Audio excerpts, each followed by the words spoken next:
Welcome to Lobster's list for June 13th, 2012. Number 1.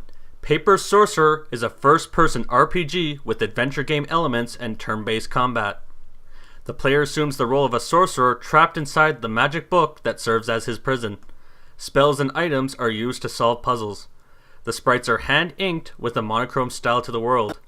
A $3 tier rewards a backer with at least one copy of the game that is for PC, with copies for other platforms like iOS and Android, possible if stretch goals are met. There's also mention in the credits.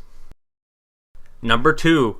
Haunts is a turn-based horror game for PC, Mac, and Linux, where you can play as either the intruders or denizens of the haunted mansion. You can play against a human opponent or AI.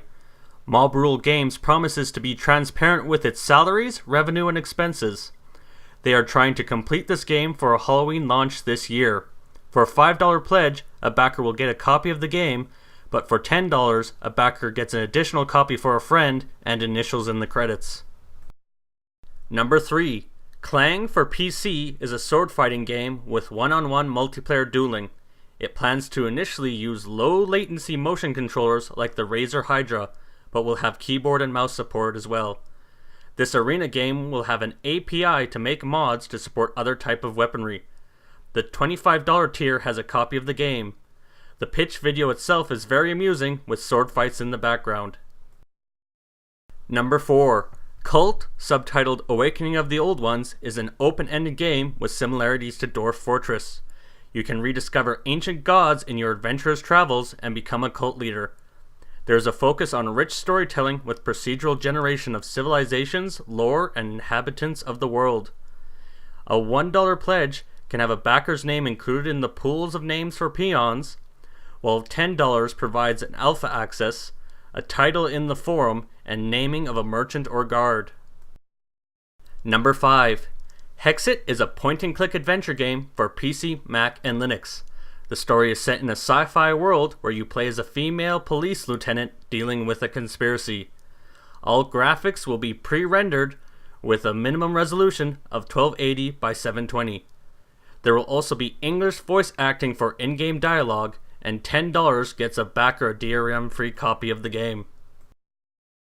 Number 6. Endless Migration 2 is about a flock of birds trying to complete their migration after being pulled into a vortex that catapults them throughout history. This is a sequel to a game that won a contest on Congregate. You can control the bird that must lead the flock, avoiding obstacles like World War I fighter planes.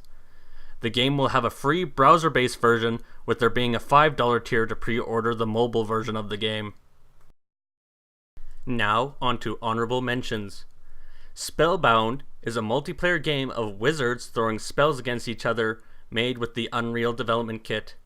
Each player can choose 5 spells to equip from a pool of over 60 spells. There's a pre-order at the $10 level for $5 saving off launch price. Reincarnation, the Root of All Evil, is an adventure game for PC and Mac. The project creator has already made over 10 free short flash-based adventure games before, and now wants to produce a longer, higher quality game. A previous successful Kickstarter for this franchise was for the production of a plush doll of the main character. There's a $15 pre-order tier. GravBlocks returns to Kickstarter after its previous campaign was only able to raise $1,368 of its $4,500 goal. Its goal now is just $1,500.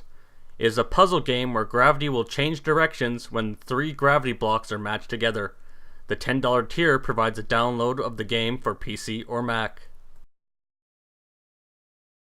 Dragonfly is the first film project on Kickstarter that I've seen with the Japanese tokusatsu superhero format.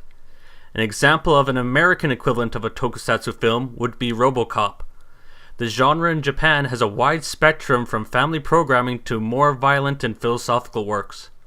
It is filmed in the state of Hawaii, where the story has guardians conflicting with an ancient evil on the islands.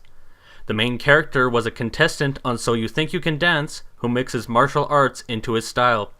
It is important to note how popular tokusatsu shows were in Hawaii in the 1970s, especially Kikaida, which is from the same creator as one of my favorite works, Skullman. A $20 reward has an 11 by 17 size poster for the show.